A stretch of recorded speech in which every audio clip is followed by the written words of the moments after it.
monde, j'espère que vous allez bien. On se retrouve aujourd'hui pour tester le maquillage que j'ai acheté en Grèce et aussi un petit rouge à lèvres qu'une amie m'a ramené quand elle est allée en Corée.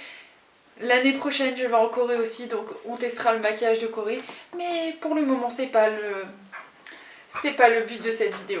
J'espère que cette vidéo va vous plaire, donc c'est parti. Donc, pour commencer cette vidéo, on va tester ensemble le fond de teint que j'ai trouvé en Grèce. Donc il est fait en Grèce. Je vais voir si je peux vous le retrouver sur internet, mais je ne vous promets rien. Donc c'est le Garden Skincare Makeup Matte Finish Liquid Foundation SPF 15. C'est un 35 ml. J'ai pris la teinte... Est-ce que l'on voit la teinte? La teinte Honey. Je ne sais pas si ça va pas être trop clair ou trop foncé, je sais pas du tout. Je mets aucune base pour pouvoir tester le fond de teint correctement et voir si la teinte ça va. Donc je vais venir l'appliquer au pinceau. Donc on va l'appliquer comme ça. Comme ça on va voir un peu la courance et ce que ça donne. Donc c'est un fond de teint qui est assez liquide. Donc là j'en ai vraiment pas mis beaucoup sur mon teint. Enfin j'en ai pas mis beaucoup parce que je sais pas du tout ce que donne ce fond de teint, puisque c'est vraiment la première fois que je l'utilise depuis que je l'ai acheté. Ça a l'air d'avoir une assez bonne courance. La couleur, j'ai l'impression qu'elle est un peu foncée par rapport à mon cou. Ouais, j'ai l'impression que c'est un peu foncé, donc je pense que ça suffit largement. Il y a quand même une bonne courance. J'ai pas de... Enfin, mes imperfections sont assez bien cachées. Mat, je sais pas, peut-être que c'est en séchant. Parce que là j'ai quand même un effet assez glowy sur le teint. Il n'y a pas besoin de mettre grand chose, donc ça c'est plutôt bien. À voir comment il va évoluer sur la journée. De toute façon je vous ferai un update en barre d'infos, en vidéo. Je sais pas encore trop comment je vais organiser ça. Ouais, au niveau de la teinte, ça m'a l'air un peu foncé quand même. Je pense que j'aurais dû prendre une autre teinte. Mais c'est pas grave, ça permet de tester. On va redescendre un peu en cours. Quoique ça va encore, c'est pas non plus trop foncé, je trouve. Après, je sais pas ce que ça donne en caméra. J'espère que vous avez un bon rendu quand même. Là, j'ai dû ressortir la ring light parce qu'il fait pas très beau dehors. Donc, bah voilà. Je vais mettre tout ce qui est l'anti-cerne hors caméra et on se retrouve pour la suite du maquillage. Donc je vous retrouve pour appliquer la poudre. Donc la poudre c'est la Transparent Baking Powder à 8 €. Le fond de teint, mais moi je crois que je l'ai payé 11 balles, je crois. Je suis plus sûre. De la marque Weibo. Alors je ne l'ai jamais ouverte donc je sais pas. Oh ouais, c'est pas mal ça. Donc je vais essayer de vous montrer parce que je sais pas si on va très bien voir. En fait il y a un petit tamis et c'est vraiment pas mal. Donc en fait je vais venir la prendre comme ça et je vais tapoter dans le capuchon l'excédent et je vais... Ah, elle a une petite odeur de vanille, c'est hyper agréable. Ah voilà, une petite odeur de vanille. C'est impressionnant parce que j'ai jamais vu de poudre avec des odeurs de vanille. Je sais pas si vous, ça vous est déjà arrivé aussi. Par contre le pinceau il est nickel, c'est un Marionneau, c'est un gros pinceau tout fluffy comme ça. Et je trouve que c'est trop nickel pour appliquer la poudre.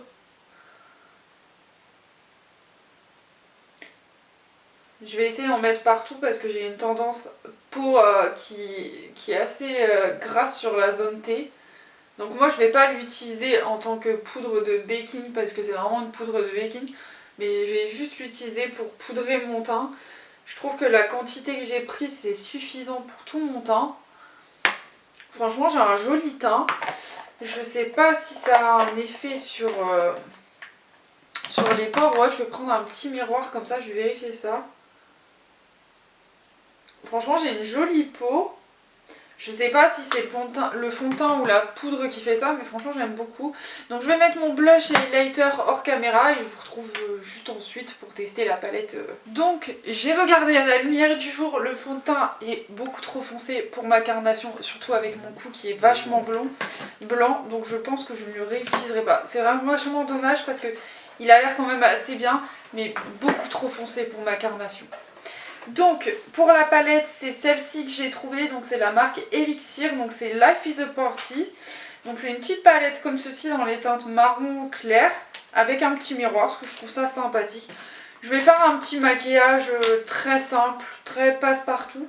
Donc je vais d'abord appliquer la couleur beige sur toute ma paupière. Que ce soit mobile et creux de paupière, je vais vraiment l'appliquer partout, ça va me faire une sorte de petite base. Ah oui, j'ai fait mes sourcils aussi hors caméra, si au cas où vous vous demandiez. Je vais venir chercher la petite couleur juste ici, c'est un marron assez clair. Et je vais la mettre dans mon creux de paupière. Je vais pas faire un maquillage très chargé parce que je pense que je vais enlever le maquillage juste après. Parce que comme le fond de teint au niveau de la teinte c'est beaucoup trop foncé, je vais vraiment... je vais me démaquiller en fait. Je vais pas rester maquillée, ça sert à... Quoique... Je pense que je vais peut-être le garder, je sais pas. Il faut que je vois un peu ce que ça donne vraiment dehors. Mais j'ai vraiment l'impression qu'il y a une énorme différence avec mon cou. Je sais pas. Même si je fais ça, j'ai pas l'impression que ça fait grand chose. Il n'y a pas vraiment... Je sais pas. On verra après. De toute façon, pour le moment, je vais me maquiller avec vous. Je vais venir prendre la couleur un petit peu plus foncée. Donc elle a légèrement un sous-ton au-dessus. Et je vais venir, pareil, l'appliquer dans le creux de paupière pour avoir un peu plus de densité. Ah, c'est vachement joli, j'aime bien. Les fards sont pas poudreux. Pas du tout même. Et ils sont vachement bien pigmentés parce que je plante à peine le pinceau dans le petit fard. Je fais juste ça et j'ai vraiment la couleur directement. Donc je suis assez surprise. Je crois que la palette elle m'avait coûté 10 €, un truc dans le genre, quelque chose comme ça, pas plus. Donc franchement je suis assez contente. Je vais prendre la couleur ici. Donc c'est une sorte de... marron un peu brique et pareil je vais la rajouter plus au dessus. Vous voyez genre vraiment la pigmentation elle ressort un max alors que je plante à peine le pinceau dans le fard quoi. C'est assez impressionnant, j'espère que la palette je peux vous la retrouver sur internet parce que je trouve que ça vaut vraiment le coup. Ouais je crois qu'elle m'a coûté 15 € quelque chose comme ça, c'est un peu le prix que vous payez genre des Maybelline en supermarché et genre c'est vachement bien pigmenté. Ça me fait penser un peu au Beauty Bay. Donc je sais pas si c'est le genre de fard, vous pouvez les retrouver. Je vais venir prendre la couleur ici, la petite irisée. Et je vais venir l'appliquer sur toute ma paupière mobile. Mais même les fards pailletés et irisés sont vachement... Ils ressortent vachement bien. Je sais pas si vous le voyez très très bien en caméra. Mais ça ressort vachement bien je trouve. Waouh, je suis vraiment pas déçue d'avoir acheté cette palette. Et encore j'ai hésité parce qu'il y avait des palettes vachement plus colorées. Je crois que je vous en ai parlé dans la vidéo juste avant. Mais j'avais trop peur de... Enfin pas trop peur mais je savais pas si j'allais bien utiliser les fards ou autre. Je prends un pinceau un petit peu plus précis. Je vais venir chercher le blanc nacré juste ici. Et je vais juste le mettre en coin externe. Ah ouais... Oh franchement cette palette c'est une tuerie. C'est une tuerie. Je prends un petit pinceau plus fin comme ça. Je vais venir prendre la première couleur que j'ai prise. Et je vais juste la mettre en ras de cils. Pour dire d'avoir un petit rappel de couleur. Franchement cette palette là je suis vraiment pas déçue de l'avoir achetée. C'est une des meilleures palettes que j'ai je crois. Enfin au niveau rapport qualité-prix, budget... pigmentation etc. Franchement si vous pouvez vous la procurer, procurez-la. Je pense que si j'ai le moyen d'en trouver et de retrouver les coloris, je pense que je vais les prendre parce que c'est vraiment, regardez-moi la pigmentation, je sais pas si vous allez très bien voir cette pigmentation mais c'est vraiment magnifique. Genre franchement il n'y a pas besoin de mettre votre fard 40 ans dans le... Enfin de plonger votre pinceau 40 ans dans le fard pour avoir de la pigmentation, genre juste vous faites ça et vous avez déjà de la pigmentation, c'est assez impressionnant. Je pense pas que ce soit vraiment grec parce que c'est noté Elixir London, donc je pense qu'on peut les retrouver sur le site Elixir London. Je vous mettrai de toute façon le lien en barre d'infos. Là je vais appliquer mon mascara, donc c'est toujours le même, c'est le Firewalk de chez Maybelline, franchement c'est une pépite. Ce mascara c'est une pépite, si vous l'avez jamais testé, allez le tester parce que vous allez vraiment pas être déçus. Ça vous fait des jolis cils. Je crois que même Richard en a parlé sur son Instagram. Enfin regardez, en quelques passages vous avez vraiment des cils démultipliés. C'est magnifique. Je crois même que c'est le mascara que j'avais embarqué pour aller au mariage de ma copine. Et il avait vraiment genre tenu toute la soirée. Et genre même pour le démaquiller, je trouve qu'il est un peu compliqué à démaquiller. Mais franchement, je l'adore. Donc on va finir ce maquillage avec le petit rouge à lèvres. Donc je l'ai jamais testé, donc je sais pas ce que ça donne. Donc c'est le Ink Velvet en teinte 08 je pense. C'est noté en coréen, donc je peux pas vous dire. Je vais essayer de l'appliquer, je vous avoue je suis pas très douée. Mais l'applicateur déjà il est vraiment pas mal, c'est tout petit et ça suffit largement. Alors ce que j'aime bien, alors ça a l'air d'être un rouge à lèvres mat. Mais en plus de ça, genre ça fait un effet hydratant, ça fait pas asséchant. Donc je sais pas si en séchant ça va laisser cet effet là. Mais ça a vraiment un effet genre comme si vous aviez de l'eau sur vos lèvres en fait. Genre si je fais ça, je sens pas une sensation d'inconfort, je sens vraiment un truc hydratant. Je peux pas vous dire s'il est hydratant, s'il est mat ou quoi. Déjà je trouve que là, juste comme ça a l'air d'être mat quand même. Est-ce que ça va rester mat? Je sais pas. Est-ce que ça va bouger? Je ne sais pas. Mais de toute façon, je vous donnerai des petites infos en barre de commentaires.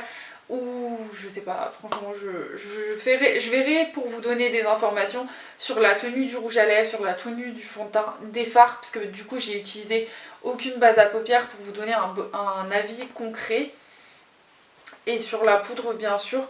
Donc voilà, déjà sur la poudre, c'est noté en grec, donc je peux pas vous dire, c'est noté en grec, donc je saurais même pas vous dire si qu'est-ce que ça a comme effet ou autre. Mais bon, donc pour conclure cette vidéo, le fond de teint, je pense qu'au niveau de la teinte, ça devrait aller s'il ne s'oxyde pas. J'ai pris la teinte Oni, je pense que j'aurais dû prendre une teinte beaucoup plus claire. Donc en fait c'est la teinte 07 Oni. Mais je pense que la teinte Oni c'est pas vraiment ma teinte. Je pense que j'aurais dû prendre en dessous. J'ai dû me tromper en le choisissant, je sais pas. J'ai pas fait attention je pense. Au niveau de la poudre, il faudrait que je la teste sur plusieurs semaines pour vous donner un vrai avis sur cette poudre, de voir si elle matifie vraiment bien, si elle va bien jouer son rôle. Après c'est une poudre de baking, donc je sais pas si c'est vraiment le but d'une poudre de baking, mais c'est la seule poudre que j'ai trouvée. Au niveau de la palette, je suis vraiment agréablement surprise par la pigmentation des fards. C'est assez impressionnant que ce soit les mats, les irisés ou autres. Genre même mon coin interne on le voit vachement bien. Je suis vraiment contente de l'avoir acheté et je pense que je craquerai pour d'autres si je les trouve. Et au niveau du rouge à lèvres, l'application c'est super simple. Sauf si vous n'êtes pas doué comme moi. La couleur elle est vachement magnifique. Elle ressort un peu moins forte je trouve que sur le tube. Mais je suis assez contente parce que c'est vraiment un très joli produit. Et je pense que ça, je vais essayer de voir si je peux vous le trouver sur internet si vous voulez vous le procurer. Et je vous donne des avis. Et je vous donnerai l'avis sur la tenue de mon maquillage en fin de journée. Je pense en commentaire, ce sera plus simple que de ressortir ma caméra. Mais voilà, ou alors je vous ferai une petite vidéo au téléphone et je l'insérerai, donc voilà. J'espère que cette vidéo vous aura plu. La semaine prochaine, on se retrouve pour tester pas mal de maquillage parce que j'ai acheté du NYX, j'ai du Kiko, j'ai un rouge à lèvres Tarte, j'ai un mascara Tarte aussi. Donc si vous voulez qu'on teste tout ça ensemble, on se retrouve la semaine prochaine pour la prochaine vidéo. Bye bye!